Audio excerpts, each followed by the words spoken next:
Dobar dan, slušate S, dobar glas se daleko čuje, a prvi glas Srbije za malo da se pretvori u prvu svađu Srbije, javnu, jer se, kako pišu mediji, desila u sred žurke i to između dve glavne zvezde. Mislim na Nevenu i na pobednicu Miranu, naravno. A sećate se kako je sve počelo? Emocije, duet, ljubav.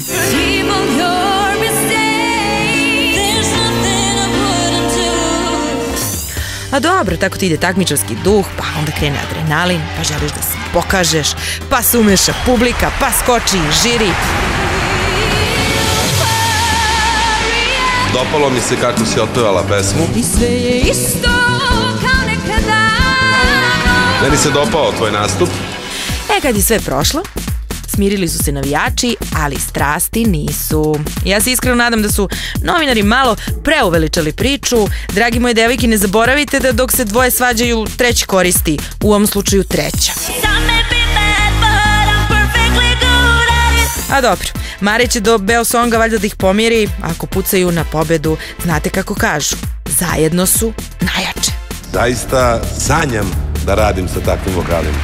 Jer vas dve možete potpuno sve.